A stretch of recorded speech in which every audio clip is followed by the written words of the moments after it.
பார்க்கும் பொழுது இயல்பு தென்மேற்கு பருவமழை காலத்தில் 18% இயல்பை விட அதிகம், வடகிழக்கு பருவமழை காலத்தில் 33% இயல்பை விட அதிகம், ஆண்டு கணக்கில் 28% இயல்பை விட அதிகம். கடந்த ஆண்டுங்கிறது 2023. அதை பார்க்கும் பொழுது உங்களுக்கு இதில் 10% இயல்பை விட அதிகம் தென்மேற்கு பருவமழை காலத்தில், வடகிழக்கு பருவமழை கிட்டத்தட்ட 27% அதிகம் கடந்த ஆண்டை பொறுத்த வரைக்கும்.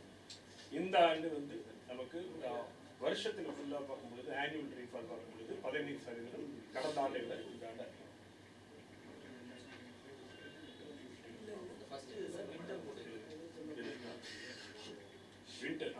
வின்டர் பொதுவாக குறைவாக இருக்கும். இதில் பெர்சன்டேஜ் பார்த்தோம் 113% அதிகமாக இருக்கும். இல்லை வின்டர் ரெயின்கிறது இங்கே அதிகமாக இருக்கு. அதனுடைய இயல்பே கம்மியான அளவு 2 மில்லிமீட்டர் 3 மில்லிமீட்டர் ஒரு 5 சென்டிமீட்டர் மழை வந்தால் கூட அது அதிகமாக காட்டும். வின்டர் ரெயின்ஃபால்ங்கிறது வட இந்திய பகுதியில் முக்கியமாக இருக்கு, நமக்கு அதிகமாக இருக்கு. ஆனால் நம்ம அந்த கால்குலேஷன் காட்டும்போது உங்களுக்கு ரொம்ப பெருசாக தெரியும். ஏன்னா இயல்பு குறைவு 7 மில்லிமீட்டர் இருக்கும்போது ஒரு சின்ன மழை வந்தால் கூட அது இது 15 தேதி வரைக்கும் வடகிழக்கு பருவமழை இருந்தது இல்லையா, அதனுடைய ஜனவரியில் சவுத் வெஸ்ட் மான்சூன் இது பார்க்குறோம். எல்லா மாதத்தையும் பொறுத்த வரைக்கும் செப்டம்பர் மாதம் தான் இந்த ஆண்டு இந்த ஆண்டு செப்டம்பர் மாதம் இயல்பை விட குறையும். 64% இயல்பை விட குறையும். வடகிழக்கு பருவமழை பொறுத்த வரைக்கும் அக்டோபர் மாதம் 214 மில்லிமீட்டர், நவம்பரில் 140 மில்லிமீட்டர், டிசம்பரில் 235 மில்லிமீட்டர், மொத்தமாக சீசனில் 590 மில்லிமீட்டர்.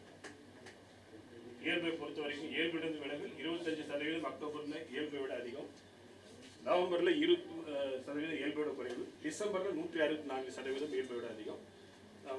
இது ஆண்டுக்கு சீசன் பார்க்கும்போது அக்டோபர் முதல் டிசம்பர் காலகட்டத்தில் 33% இயல்பை விட அதிகம். கடந்த ஆண்டை விட இந்த ஆண்டு 27% இயல்பை விட, கடந்த ஆண்டு இயல்பை விட 4% அதிகம், இந்த ஆண்டு 33% அதிகம், 27% இயல்பை விட அதிகம். அதை நம்ம பார்க்குறப்போ டெய்லி நார்மலுக்கும் அன்னன்னைக்கு மழை பெஞ்சது பார்த்தா இது பெஞ்சல் புயல் காலம். அதையும் விட நமக்கு புயல்களை விட கூட காற்றழுத்த தாழ்வு பகுதியிலிருந்து கூட நல்ல மழை கிடைச்சிருக்கு. இதை பார்த்து இவ்வளோ அதிகம் இயல்பை விட கிட்டத்தட்ட 10 மடங்கு அதிகமாக இருக்கு. மாவட்ட அளவில் தென்மேற்கு பருவமழை காலத்துடைய பரவல் ஒரே ஒரு மாவட்டத்தில் மட்டும்தான் எக்ஸஸ், லார்ஜ் எக்ஸஸ். 16 மாவட்டங்கள் அதிகம், 17 மாவட்டங்கள் இயல்பை விட ஒட்டி இருக்கு, 6 மாவட்டம் இயல்பை விட குறையும். வடகிழக்கு பருவமழையோடைய ஸ்டாட்டிஸ்டிக்ஸ் இது. ஆண்டு கணக்கில் பார்க்கும்பொழுது எந்த மாவட்டத்திலும் இயல்பை விட குறைவாக இல்லை. ஆண்டு பார்க்கும் பொழுது நெல்லை மாவட்டத்தில் மட்டும் மிக அதிகமாக 100% இயல்பை விட அதிகமாக இருக்கு. 27 மாவட்டங்களில் இயல்பை விட அதிகம், 12 மாவட்டங்களில் இயல்பை ஒட்டி இருக்கு. இந்த ஆண்டு 4 புயல்கள் ரேவல், அஸ்னா, தானா, கடந்த ஆண்டு 6 புயல்கள் மோஜா, ஹாமுல், மிதிலி, விக்ஜான், விபர்ஜாய் அண்ட் தேஜ். இது புயல்கள் மட்டும்தான். இதை தவிர்த்து டிப்ரெஷன் கூட டிப்ரெஷன் தான் இருக்கும். அது நாம் பார்க்குறது பொழுது இது கிழக்கு காற்றில் ஆல்டர்னேட்டிவாக நம்ம பார்க்கணும். தெற்கு திசை வட திசை, தெற்கு திசை வட திசை, தெற்கு திசை வட திசை காற்று அக்டோபர் 1 முதல் தொடர்ந்து நமக்கு மாறி மாறி மாறி இதுதான் செஞ்சல் புயல் உருவானது.